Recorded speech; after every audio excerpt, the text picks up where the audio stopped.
as you engage in social and as you make selling social, I think the new window of opportunity for differentiation is to ask yourself, how can I help my customers feel more confident in the choices they're making? How can I give them a framework, a scaffold, a guide, a tool, a diagnostic, a benchmark that is not going to just be one more piece of information, but is not a product, a piece of information, but a tool for them to make decisions. Welcome to the Making Sales Social podcast, featuring the top voices in sales, marketing, and business. Join host Brent Tillman as she brings you the best tips and strategies our guests are teaching their clients, so you can leverage them for your own virtual and social selling. Here is your host, Brent Tillman. So today might be my number one favorite day of all of 2022 because I get to interview Brent Adamson, who, as everyone listening knows, if you're in any sales capacity at all, is the co-author of The Challenger Sale and The Challenger Customer, and has transformed the way that people go to market today, the way they engage with their buyers, the way they are now more productively disrupting the industry. Brent, welcome to Making Sales Social. Thank you, Brent. It's great to be here. Thanks for the intro. It's like I just like to talk loud and say things quickly. if it's had an impact, that was purely byproduct and happy coincidence. Yeah, but I had mentioned in the pre-show how you have absolutely transformed my business. So I'll just briefly for the listeners, 12 years ago, my client Aramark handed me the Challenger Sale and said, go make this LinkedInized. And I did. And it really took me from being an average trainer to bringing, I think, the most incredible value that doesn't lead with your solution, but leads to your solution.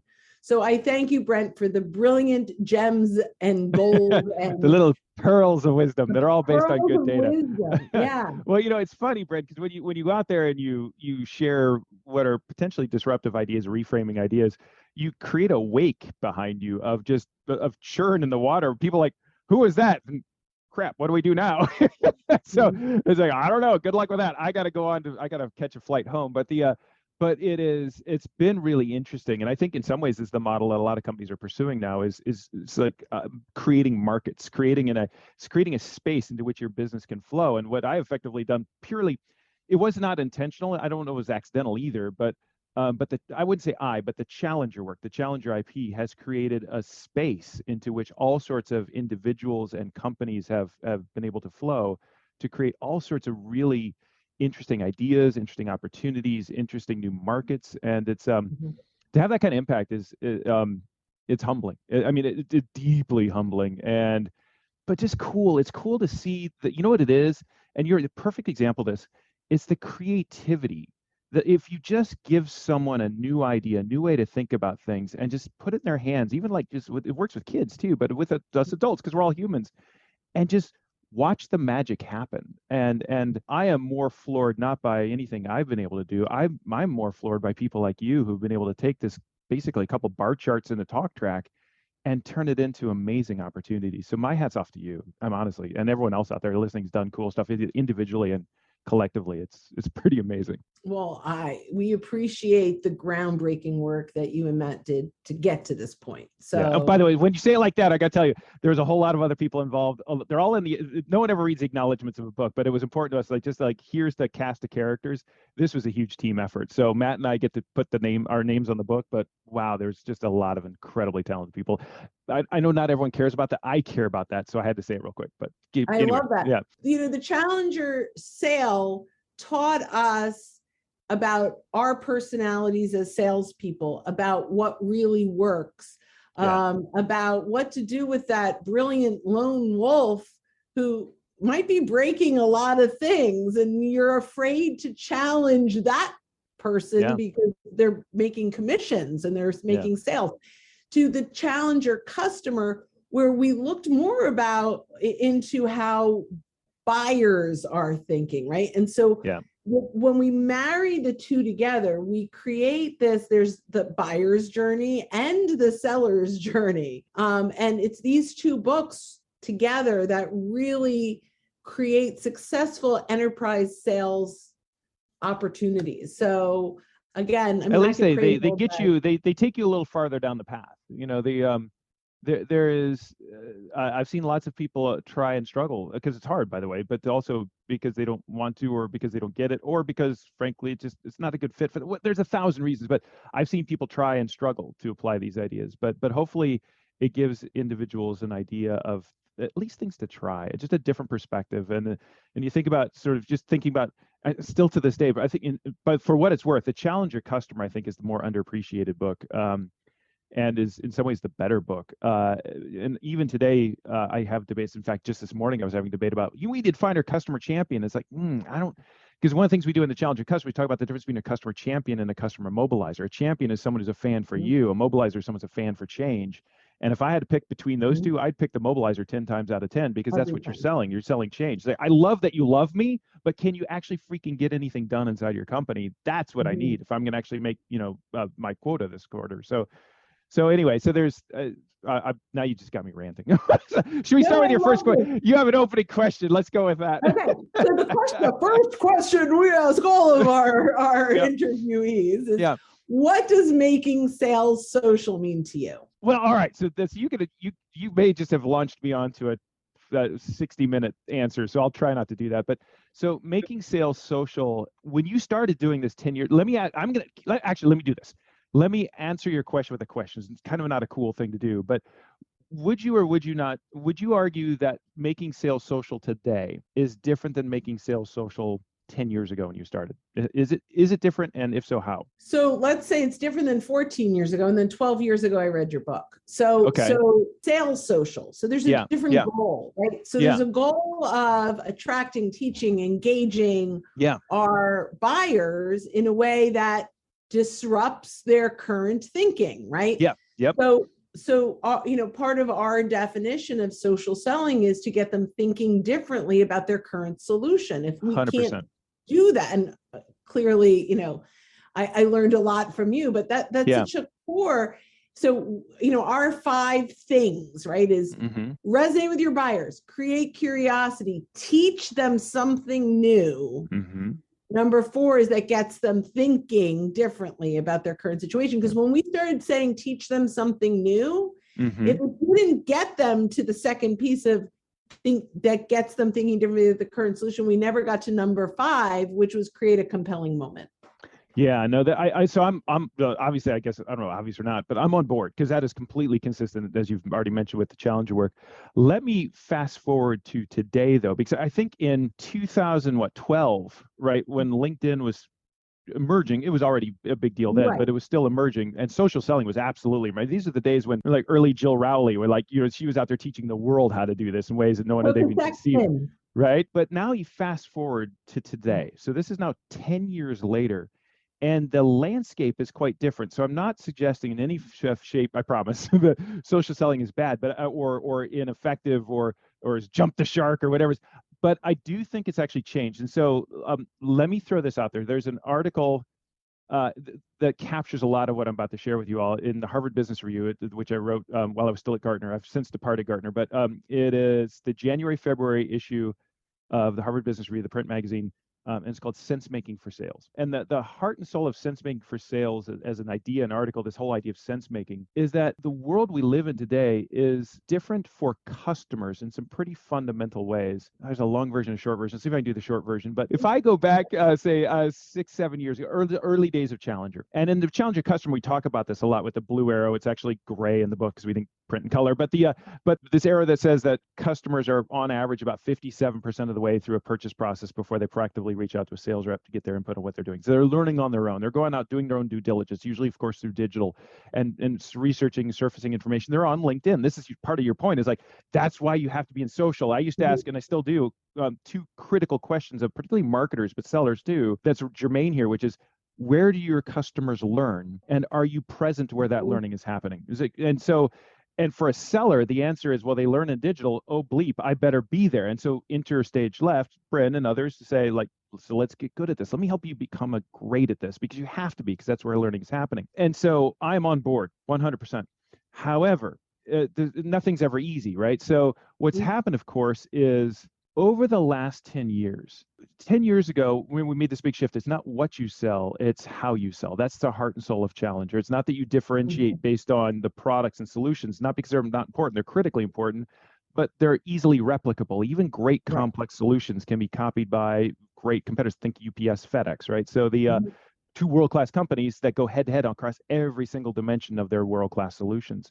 And so a lot of the story in Challenger sale is, if you're looking for that next big incremental window for differentiation, the new opportunity to stand out, it's not going to be based on what you sell, which is still critical. It's how you sell, how you go to market, how you interact with customers to stand out with insight and change the way customers think about their business.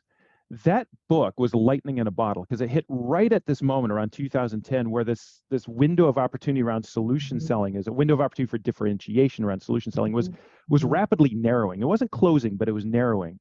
And so companies were looking for new ways to differentiate, to stand out. And lo and behold, whether it was the Challenger work and insight, or just how you sell more broadly, there's this broad consensus. You were there to see this too, right? We went on this journey together. We're right about this time is when I first started hearing from CMOs, CSOs, CEOs, you know what we need to do? Here, Brent, you know what we need to do? We need to be a thought leader in our industry, right? So, because if we're a thought leader in our industry, we're going to stand out. We're going to have cutting edge messages and world-class insights to help our customers meet their mission critical priorities with our cutting edge technology. And they're going to come to us first because they know that we've got the best things to say. And whether or not you saw Challenger, read Challenger, adopted Challenger, or never even heard of Challenger, the broader story across the last 10 years has been the story of competing on the basis of information and knowledge, and I would argue also insight for some. And particularly around 2015, you remember, that's on the marketing side, when content marketing, remember, it just kind of came out of nowhere and blew up. And all of a sudden we had the content marketing associations and institutes. And now we got Scott Brinker, amazing guy, doing his, he's the one that does the poster with all the different logos of all the MarTech vendors. Right? It went from like 2,000, I think Scott's up to like 7,000 vendors selling MarTech. And now we got better data than ever before. The point of all this being, we have a better infrastructure today than we've ever had in the past, in terms of strategy, in terms of technology, in terms of inputs and data, to create world-class information and distribute it at massive scale. We've created thought leadership factories, right? If you go back to that blue arrow and the 57% of customers learning on their own, back when I was in my 40s, in the old days, it was a story of customers learning on their own and separating signal from noise. They're doing their own due diligence, they're doing their own research, and they're looking for those standout ideas, those things that are really cutting edge, the thought leadership, the commercial insight, the Challenger ideas. And I'm looking for them probably in social. So your point is, like, be there with those ideas in social.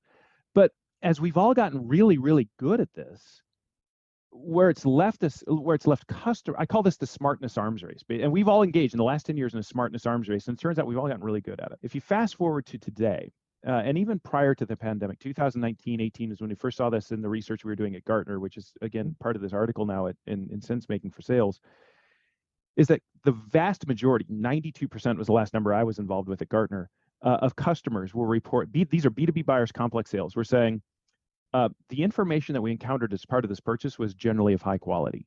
In other words, it's not just there's a lot of information out there, but there's a lot of really good information out there. It's credible, it's relevant, it's backed by evidence, it's supported by specialists. It's got, it shows up the form of a bar chart, but it speaks to my business. The problem is not that the quality of information has gone way, way up, which is great. The problem is there's so much of it. And now I'm actually I've got a new problem, which is, as a customer, it used to be separate signal from noise, but now it's all signal. It's all pretty reliable. It's all pretty good because everyone's a thought leader, but now I'm confused at a higher level, because one of two things is happening.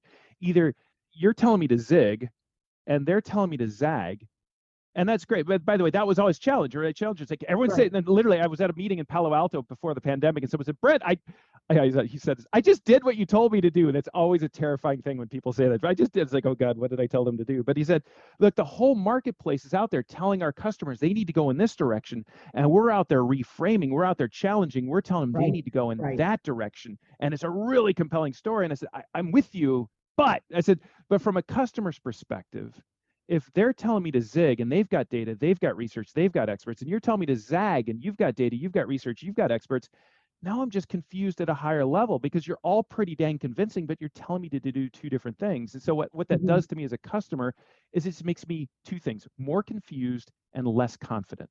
So now I'm more confused about what should I do, less confident making a decision. So what I ultimately fall back to, Brent, is I better do some more research. I better look at this even more. I better do more. And so then I'm off to do more learning and more research. And then I get more confused and I get the paralysis of analysis. That's the world that we live in today. A world where the smartness arms race has ended in a tie. And then the little flippant line at the end is, and the only one to lose is your customer. But so the one of two ways, the bad ways it ends is either you zig, they zag, and I don't know what to do, or you're all saying really smart stuff, but it all kind of sounds the same. And this, when we talked about the window of opportunity to differentiate based on solution selling, is not gone. It's just closed. It's narrowing.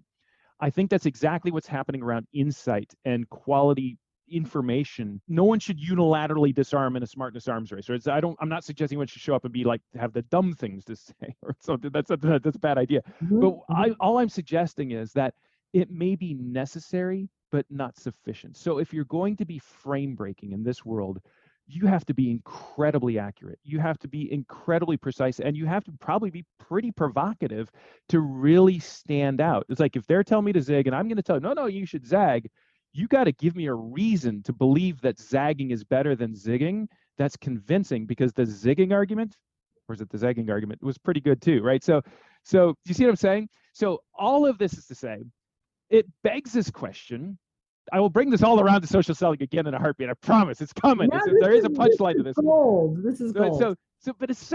By the way, I riff on this not because it's the research, it's so interesting, right? It's like the way this thing evolves over time is this moving target, and at the heart of this is not a selling story or even a buying story, which, as I've said for years, at the heart of this whole thing is a human story. Because the way this all falls apart is not because you're not making quota. The way this all falls apart is your customers begin to lack confidence in their own ability to make decisions on behalf of their company, which is not a business thing. It's a human thing. It's like we're losing to status quo, not because customers love the status quo. We're losing to status quo because customers don't feel confident to move forward. And we've kind of created this problem with all of this content, among other things, that we've put out there. And by the way, there's a whole other side parallel story, which I'll just glance in and move on, is that just the complexity of the buying process inside the customer's own company. Some of your listeners will know this. The slide we put together at Gartner is designed by my dear friend Martha Mathers on her couch on a Sunday. We call it the long, hard slog. I call it the spaghetti bowl, which is all those arrows. Have you seen this chart with it's like, here's your customer buying journey. And it's arrows going in all sorts of different directions. It's a big complex mess, and nobody wants to do that. It's awful. It's not that I don't want to buy from you. It's just I don't want to buy because my own company's complexity is awful. So now I'm overwhelmed with information. I'm overwhelmed with my own complexity. And it seems to me, if you're looking now in this environment, this is our environment today, Brent. And I would argue, and if this is the environment, being a frame breaker in this world, I think is beginning to have diminishing returns.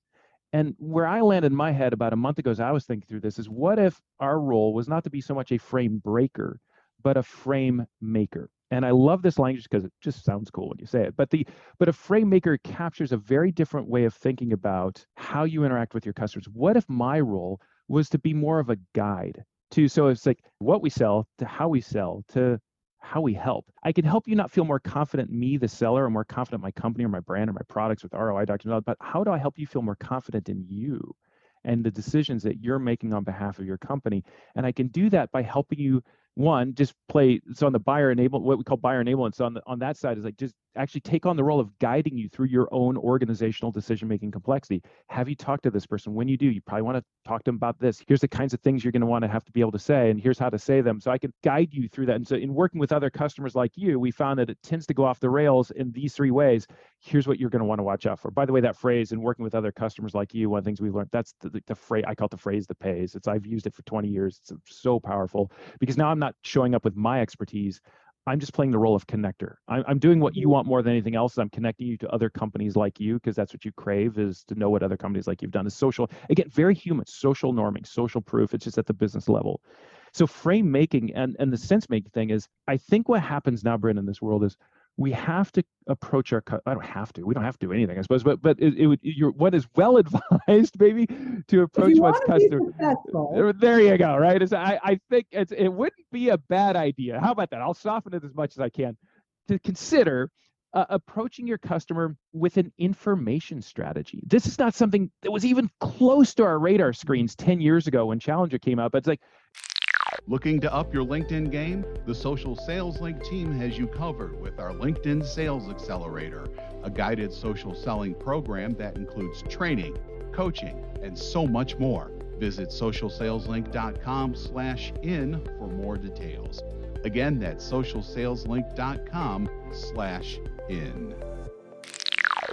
And what does that even mean? But I've got to think about what information have they likely already encountered, not just from us, but from competitors, from trade associates, from advisory firms like Gartner. What information have they already encountered? What conclusions have they probably arrived at as a result of consuming that information? What questions do they likely have? Where are they likely confused? Now, an information strategy is, first of all, figure that out. And there's ways we can talk about if you want to. Then ask yourself, how can I help? The way that a sense-making sales rep, and by the way, this is not a personality type. This is not a profile. It's not, I am a sense maker. It's just a technique. It's something any one of us can do, is engage in sense making, not be a sense maker. But engaging in sense making is essentially approach your customer with this very empathetic posture of, there's a lot of information out there. And I would imagine at some points it's a little confusing. I'd love to, if you're open to it, maybe I can see if I can help you kind of work through it. And the frame making approach is just providing them a framework to help them organize, analyze, prioritize that information in a way that makes sense for them. So I'm not telling you what to do. I'm providing a scaffold, a structure for you to conclude on your own what you want to do, because I'm not solving for your confidence in me. I'm solving for your confidence in yourself. So it's got to be done Socratically. You have to believe it's your decision. So my role is frame making. Is like, here's working with other customers like you, the kinds of things you want to consider. There's a lot of questions out there. Our sense is, based on this evidence, that these three questions are the ones you want to prioritize. In the article, I profiled a company called Expedient. They're in the cloud computing business, and Brian Smith, I talk about him in the article, is the chief strategy officer there now, also head of sales. Brian he's just brilliant. He's just so brilliant. And what I've done is, back at the before times when we traveled, I used to do I've done his sales kickoff. And one of the things I heard Brian say to his entire sales team once is just completely stuck with me. He said, it's our job as a sales organization to help our customers make the best decision they can in as little time as possible. That's it. Our job is to help our customers make the best decision they can in as little time as possible. I want them to feel good about that decision. I want them to feel confident about that decision. And by the way, if it's not for us, it's not for us. But as long as we're the team that helped them feel good about that decision, that will come back and benefit us, if not in the short run, in the long run. I want that to happen quickly, because if it's not us, I don't want to take 18 months to find that out. If you're going to lose early, right? So our job is to help our customers make the best decision they can in as little time as possible. And so now all of that. So now I told you we needed more time. For those listening, Brent said, we'll do it in 20 minutes. No, we're not. That's one answer. But so now your question. So your question is like, what does social, tell me, social. Yeah. How do I make sales social? Well, I mean, there's a very sort of, this is not the answer you're looking for. Making sales social is like engaging online and being present where your customers learn. And that's what I would have said. But I think, but it's not just put up another poll, not another link to another white paper, and like one more insight. Those things aren't bad, and that creates a brand, a halo effect around you of a thought leader and as a smart person. But have a little empathy, right? Ask yourself, am I just throwing another log on the fire? So that one of the opposite approaches of sense making is what we call the giving approach, which feels so natural. Giving is just the provision of yet more information to your customers, which we often assume as sellers, that's our primary role. That's the way we deliver the most value, is the provision of information. But if your customers are already overwhelmed with too much information, giving them yet another link, another poll, another white paper, another video to watch, is just fuel to the fire. I call this indiscriminate generosity. And at some point, you're actually exacerbating the very problem you're solving. So as you engage in social and as you make selling social, I think the new window of opportunity for differentiation is to ask yourself, how can I help my customers feel more confident in the choices they're making? How can How can I give them a framework, a scaffold, a guide, a tool, a diagnostic, a benchmark that is not going to just be one more piece of information, but is not a product, a piece of information, but a tool for them to make decisions. I love that. And I remember, I think that was one answer to a single question, wasn't it? I'm so sorry, but do not apologize for your magic. No, it's not magic, but I do. But legitimately, I think this is what's going on, and it's super interesting. I don't know. What do you think? What's your take? For the trend is phenomenal. There's a small piece that brings me back to 20 years ago when we would help our clients create the RFP, or our prospects create the RFP, right? We were the advisor to help them make sure they were asking the right questions. And so, I have this moment of, that was really effective. I don't actually even answer RFPs anymore, or like RFI maybe, but I don't sell like that anymore. However, with this bit of information, essentially that's what we're doing. We're teaching them how to buy the right way, right? That's right. And in fact, if I may, let me just tweak that a tiny bit, because it's actually even cooler and it gives you more opportunity. It's not just help your customers buy the right way, help them decide. What you're solving for isn't buying, which is the thing you want. You're helping them decide. Does that make sense? Don't think of your customers think about your customers not so much going on a buying journey, but a decision journey. Oh my God. Or if you want to change journey. So some of my colleagues at Gartner, and I got involved in this towards the end, but brilliant researchers on the marketing side at Gartner developed this idea of what they called change enablement. And Hank Barnes, for example, talks a lot about this in his work that he publishes openly. But it's not just how can I help my customers go on a buying journey, but a change journey, because the most complex B2B purchases are tied or associated in some fashion with some sort of organizational change. And the thing that's really hard isn't the buying of the thing, it's actually the whole changing story around it. So as you think about how to enable your customers, how can I help them go on that change journey is a way to think about it. I have chills. And it's interesting because, reframing is such a huge piece of the way that we've been doing business for the last decade, right? So, I do think that this is an extension of that. Right. 100%. This is very meta. What I'm doing is I'm reframing the narrative around reframing. Right. That's kind of what's happening. But so this doesn't mean like, throw Challenger out, that the party's over, people, or social selling is over. None of that's true. It's like social is a channel. It is a channel through which to engage your customers, right? Among others. And the question, but we still have to ask ourselves, how should I engage my customers through social? And that's really what I'm talking about here. And I think that's where it gets really interesting. Yeah. And one of the things you said that really resonates with me, and I'll be quoting you probably for the next 3 years, is because I always say, where are your customers hanging out? But the better question is, where are your customers learning?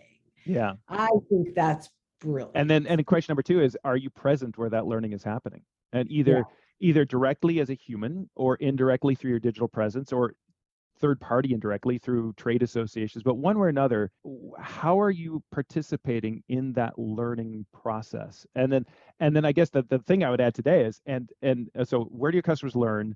Are you present where that learning is happening? And are you actually helping? Maybe that's I just did that. That's me in the moment coming up with new ideas. But I think that's the third question I'd add to the 2, right? So where do your customers learn? Are you present where that learning is happening? And are you in fact helping when that happens? Are you influencing the way they're doing their solution, or their challenge? I love that. We talk a lot about with our members often.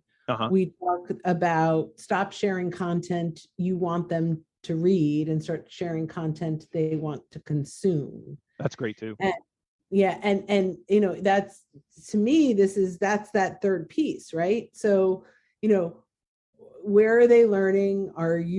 So say it again. So where do your customers learn? Mm-hmm. Are you present where that learning is happening? And are you in fact helping when that happens? So are you bringing value to what they're looking right? Yes. And I think so, but there's an assumption that we think, are you bringing value? It's like, you mean like this 30-page white paper? And ironically, that may not be bringing, it seems valuable because it's great insight, but that actually, if you're actually doing harm in the sense of you're just making them confused at a higher level, that's not valuable. If you're actually making them feel less confident in their decisions, less confident in themselves, that's not valuable. That's actually value.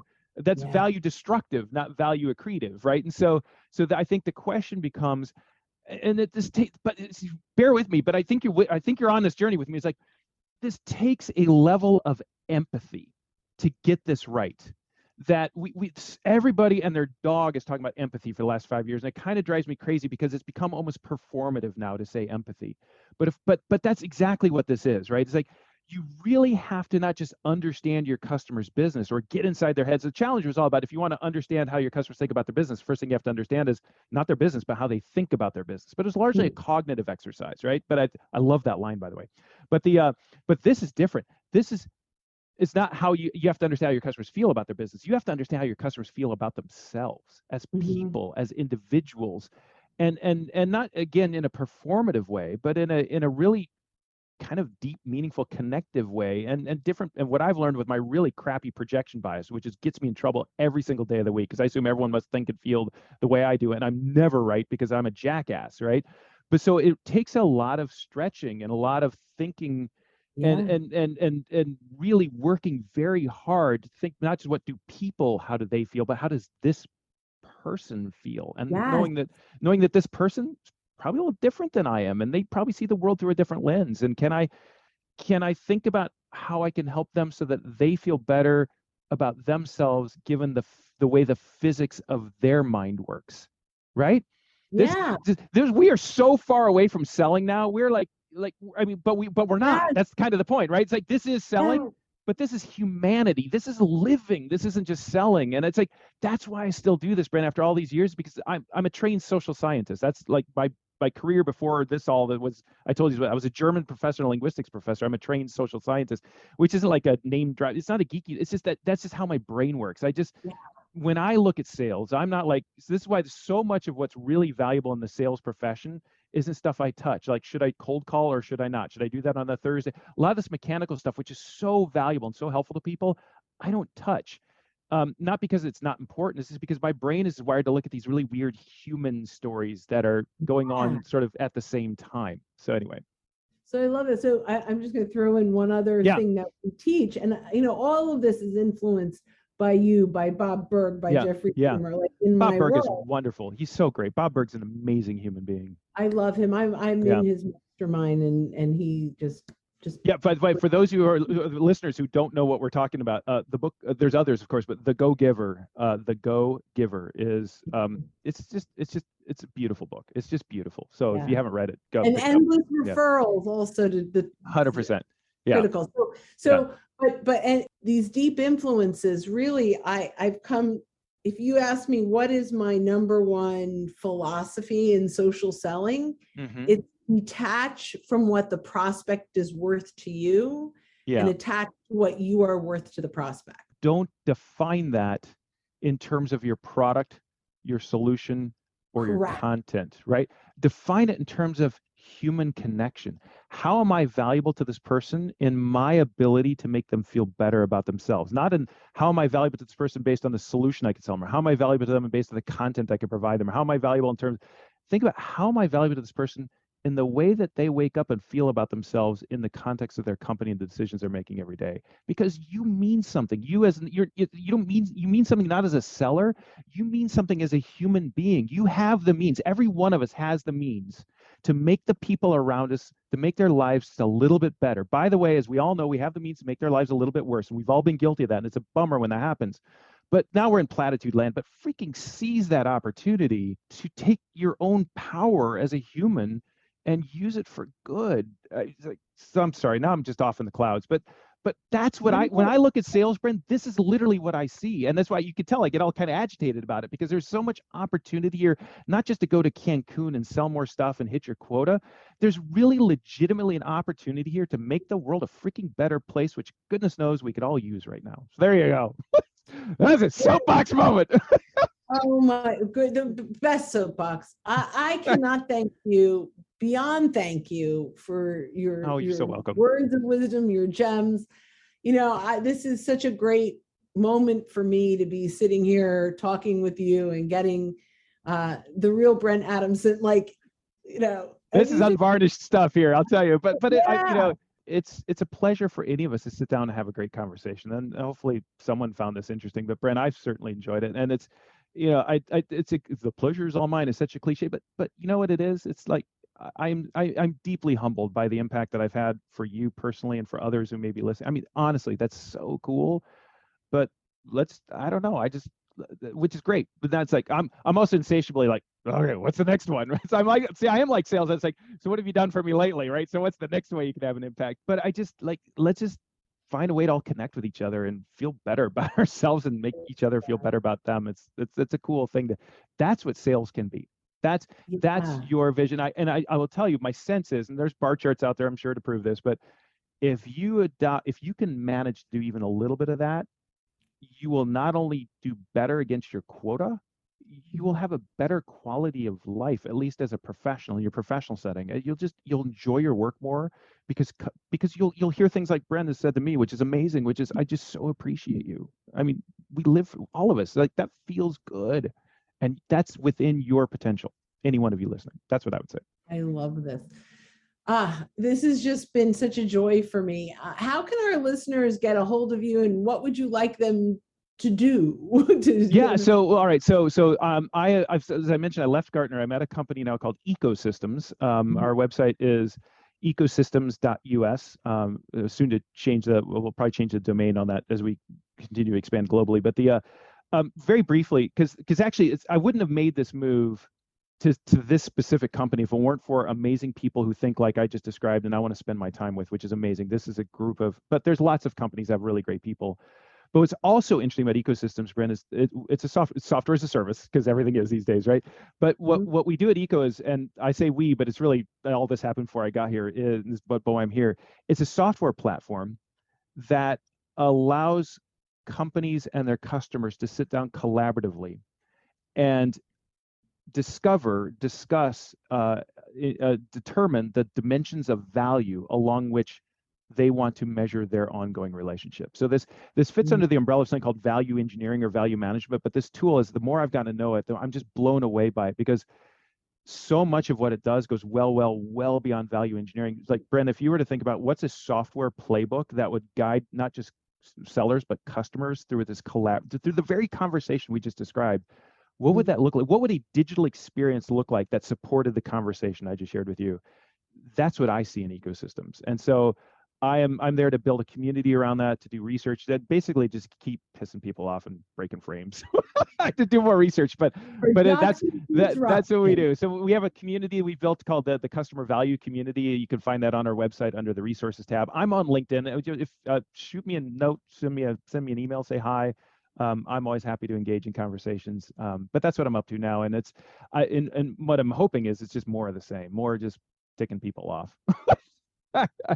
Productively. Brent, thank you so much. Such a pleasure. And I'm sure for everyone listening, this was a really good use of your time today. I hope so. Cheers. So have a great day. Thanks. Thanks for listening, and join us again for more special guest instructors bringing you marketing, sales training, and social selling strategies that will set you apart.